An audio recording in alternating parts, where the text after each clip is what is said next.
We live in a virtual world, and missing from our lives are real friends, real conversations, and real connections. Are we the loneliest generation? Well, let's get some answers from an expert. Mimansha Singh Tanwar is a clinical psychologist. She heads the Fortis School Mental Health Program. She's a TEDx speaker, an author, and much more. So, Mimansha, when I took this topic up, that are you lonely this Christmas, it was, just writing about it was very heartbreaking because, festivals are a time when families come together, but there are people who are, despite having big families, are feeling lonely. And some, of course, they don't have families, but, you why is it that people are increasingly feeling lonely? I think there are multiple aspects to it. One, if we talk about the COVID time period, the loneliness has certainly increased, no doubt about the fact, and it has been to do because there has been grief that people have gone through. So many lives have been lost during this havoc of a time that people had. And the fact that we were also away from each other also made us realize in some way that, connectedness is just so important for each and every one of us. But even before that, if I talk about when young people and even people from different age groups would come and talk about how they are feeling and the kind of changes that they are going through in their lives, I'll just give you a glimpse of how you would see it from each person's perspective when it comes to different age groups. So if you look at a teenager or an adolescent, there is academic pressure, there is social adjustment sometimes that takes a toll. There are conflicts with friends, you distance away, you perhaps talk to your parent can sometimes be preachy, try and be understand, but the young person may feel there's nobody who's being able to understand me. My parents are telling me do this, do that, they're not being able to understand what I'm going through, and that feeling in itself makes them distance. And then you distance and then you start to feel these moments of loneliness. Who do I talk to? I'm having fights with my friends, not being able to do well in other aspects, not being able to again have that kind of a connect where I'm able to talk to somebody who's able to hear me out.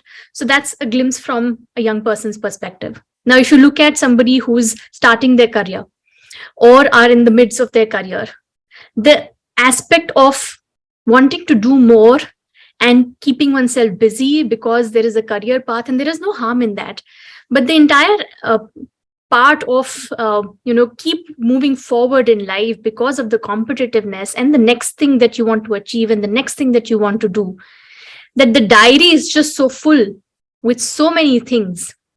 What gets compromised is your family time and your time with your own self. If you look at from a couple's perspective, of course, fights are going to happen. And then there is added pressure, or whether it is finances, or whether it is work, or whether it is just the change in the family structures, where from joint families, we moved into smaller families and they're becoming even smaller. And the entire busyness of life doesn't allow us to sort of meet families and relatives so much. You have a conflict, you keep having them, there are other stressors in life, not being able to resolve them, you move away, you distance, you feel my partner is not able to understand me, there are feelings of loneliness. You go to an elderly, people move away, children move away for work purposes, for growth, even otherwise, again, the busyness of the life and the fact that there is little time that they're being able to spend with either their grandchildren or their own children, and there is retirement that has happened. So there is so much time with one's own self, looking to sort of connect, talk to someone that could hear them out. Again, there could be feelings of loneliness. Now, in all of these things, what is common is the sheer aspect of the basic human connection, those moments that we can cherish with somebody that we, our loved ones. That is what is missing, and that is what we all are actually looking for in these moments when we are saying we are lonely. I agree, because you know what, the strange part is that it's not just youngsters. You know, yeah, again, talking, coming back to youngsters, this was the age they would mingle, they would make friends, they would go out and explore the world. But what is happening? Maybe, I don't know if social media has to be blamed. They are going back in their own cocoon, and then they feel lonely, and they are not even connecting with people, and they are, they don't mingle very easily. It's you see that awkwardness when you speak to youngsters, ki they are not interested. I mean, it's very clear on their face that, okay, I'm not interested in doing that namaste, or I'm not interested in going, taking that one step forward and speaking to a stranger. Why do you think that is happening? Well, I mean, no doubt. Again, when we talk about social media is meant to be connected. The entire idea of social digital platforms and social media is to actually stay connected. But the fact is, we use it for very different means. We become, and that's the irony, we become more disconnected with social media coming in rather than being connected. Because if you're having that one conversation and you're more worried about you being tagged, not tagged, or you number of connections and followers you have on social media, it actually takes the purpose away in some way. I mean, of course, professional aspect on social media is different, but when it comes to relationships, when it comes to connectedness, relationships are formed with the investment that you make outside of that digital space. You take the example of, this is Christmas time. Take the example of the cake that you bake. So much kneading you require to make that soft, delicious cake. And you put so much effort with the flavors and then those toppings. And those toppings are, again, different kind of your own efforts that you're trying to put in, so that when your family and when your different your children, when your family is eating it, they find it absolutely delicious. Is the same kind of effort is required in relationships. You need relationships. You don't distance away with that few conflicts, or because that person is having a certain kind of behaviorism, or the fact that you are so busy in life that you don't have time for this. It's about the choice that you make. If I make the choice of, yes, the fact this is the time that I have, whether now I use it to fill it with another work related thing, or do I use it and let it this be and actually use it to connect with somebody I haven't spoken to for a while, or even my parents who are far distant, or my friends who I am not connected for a very long time. What am I doing with that time that I have? Am I continuously filling it with something or the other? Or then the doom scrolling that happens, that we don't know what we are doing, and what we do is just pick up our digital phones and then just keep scrolling, and we are just occupying ourselves mindlessly, rather than actually making that right connection to call up somebody directly and having that chat. Now we also have the luxury of having video chats. That's the world that we are living in. And this is what would happen years ago. When I got my first cell phone when I was in college, and the landlines is what you would look forward to. That one ring, sometimes which friend is calling you would not know, so you would go rushing picking it up. Now what happens? You know who is calling you, and you find that convenience to sort of say, I don't want to talk to this person right now, maybe sometime later, maybe afterwards, and then you forget sometimes.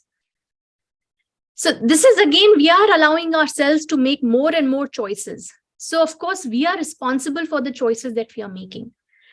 Are we going in the direction of making the right investment and the effort to build and nurture these relationships, to need that relationships for the perfect, delicious cake that you want to have? Or are we moving away and to say that, maybe I can just buy it. That will save me time. I totally agree with you, Mimansha. A recent WHO report, which was published in the Pioneer, I think last year's report, it showed that one among every three Indians are depressed. Depression has become the new. I remember COVID times, we were talking how we are getting lonelier, and how mental health is the new pandemic that is affecting people. Remember, we had this conversation.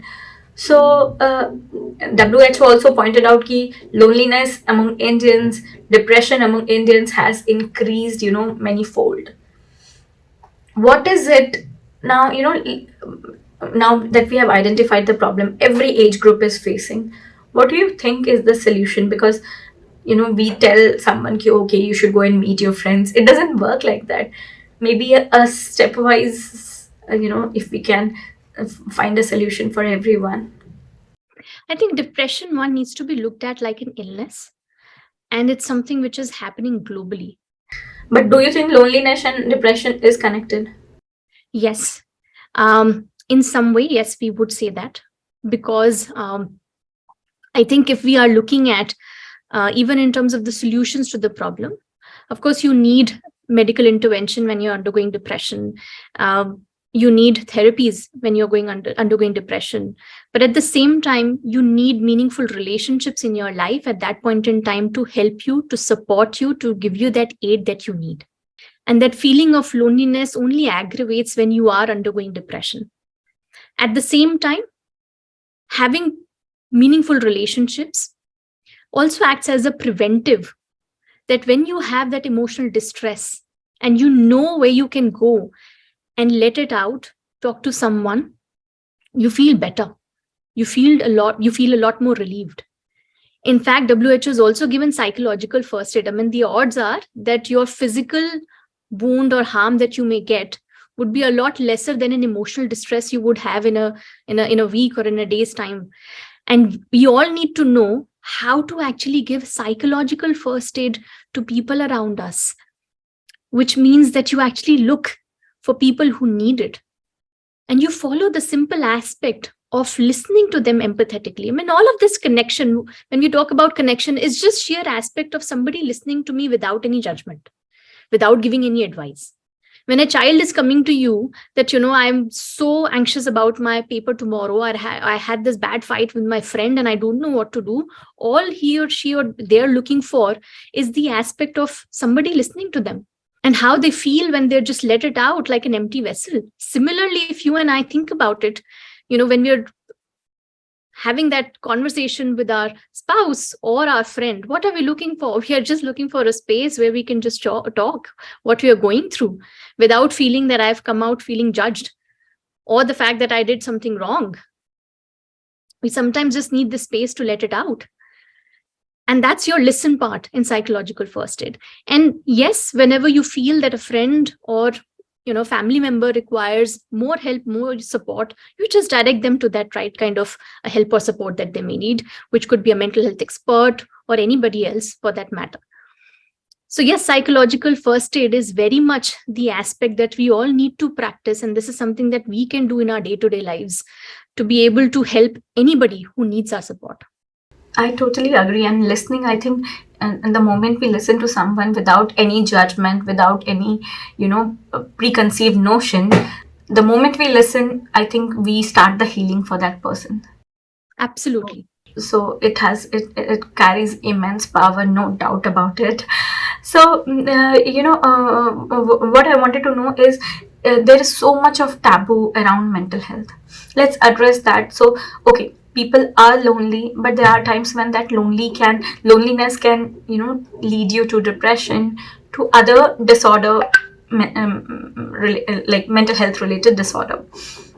So, what do you think, what should we do to remove this taboo around mental health?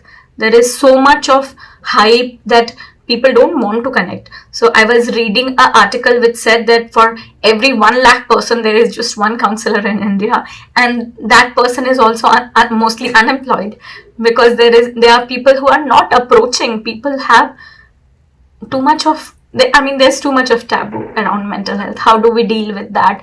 And when do we know? Also, maybe the second part of the question is, when do we understand that now that, I have been feeling lonely for so many years, but it is, changing into something else? What are the signals that you have to keep in your mind? Mental health has been a taboo and a stigma for a very long time. Although I feel that there has been a change, and yet there is a long way to go. We still have to do a lot to be able to reach where we need to reach. But yes, people have started to recognize that there is a need and they are struggling with mental health and they need some help and support. So that awareness has started to happen, and no doubt about the fact that again the COVID period has certainly played a significant role in a positive way in that aspect, for people to recognize that mental health is a reality, mental health problems are a reality, and we need to find solutions to that. I think a couple of things. First is that we need to normalize mental health conversations and recognize the signs when we are struggling. So it could some of the basic signs where you would recognize that yes, you are maybe struggling with some kind of a mental health problem is sadness. When you have that persistently, you're feeling anxious, you're worrying a lot more, there are a lot of negative thoughts that you're getting which you're not being able to just do away with, and they're coming despite your engagement sometimes with other things. You are feeling lack of energy, there is loss of interest and motivation in doing things, your work gets affected, your physical health gets affected, your drive to do things get affected.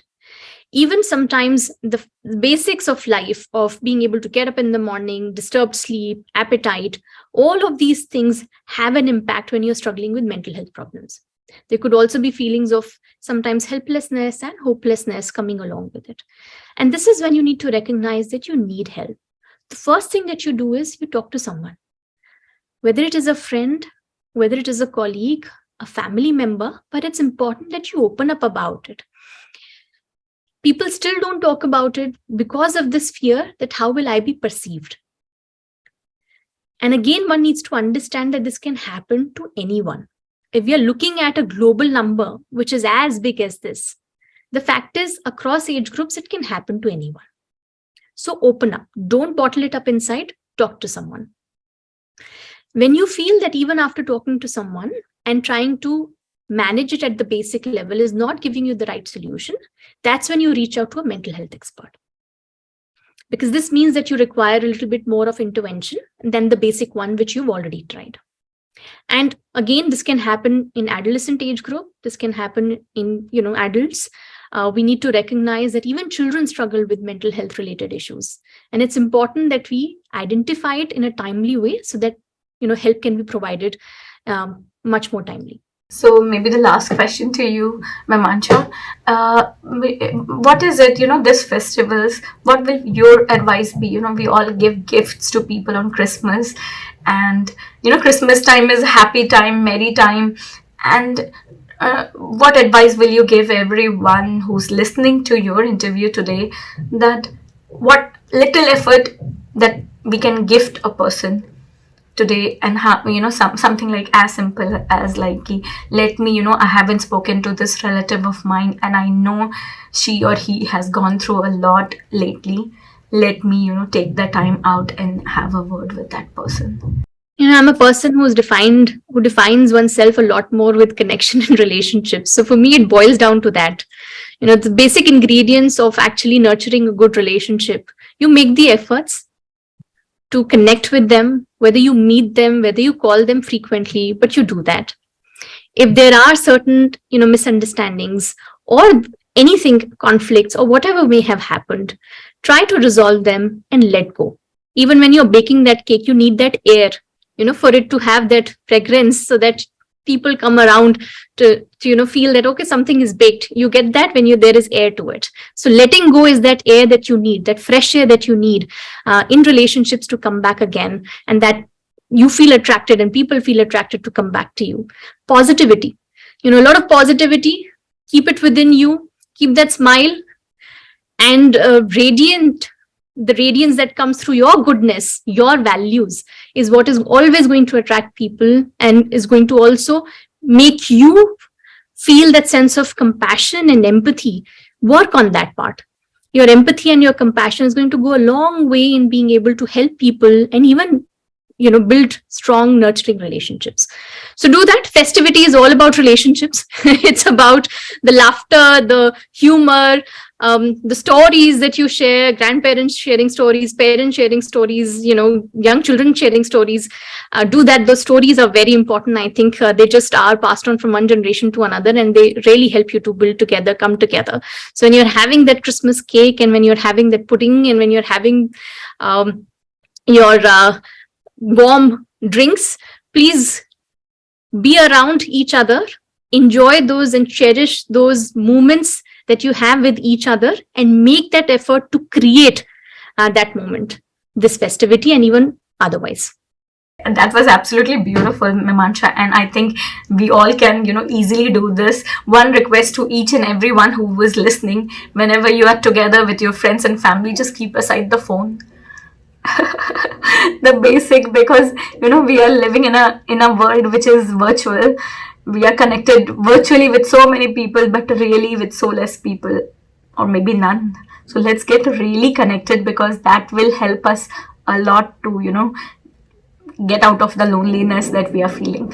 Absolutely. In fact, two of our colleagues from the department have also written a book on urban loneliness, Alone in the Crowd. So if you want, you can always, sort of also look at that particular aspect, and how it's so important for us to build connection, and bring in even the element of mindfulness. And mindfulness is basically being aware and being in the moment.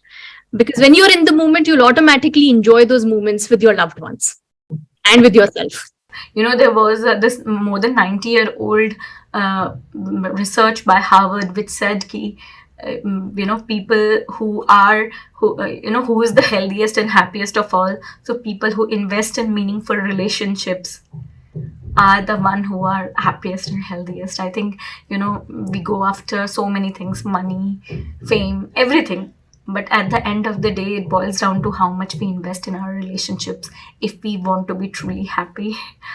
And I think Mimaansha have cleared a lot of doubts. So thank you so much, Mimaansha. It was beautiful to have you with us, as always. You are a storehouse and a powerhouse of knowledge and wisdom. Not just being a counselor, you come across as someone who, share personal ways of life that you have, adopted, and that makes it much more, easy and doable for each one of us. Thank you, Divya. Always a pleasure to talk to you. Thank you so much. With How Are You, our intention is not just to get you answers, but be your companion in self-growth. So if you like the interview, please put a comment in the comment section. It will motivate us. And if there is any particular topic that you want us to take, then please mention that as well. And if you want us to connect you to a counselor, please visit our website on www.happifyu.com. Don't forget to like, share, and subscribe to East Mojo. For any queries, put them down in the comments section below and press on the bell icon for notifications.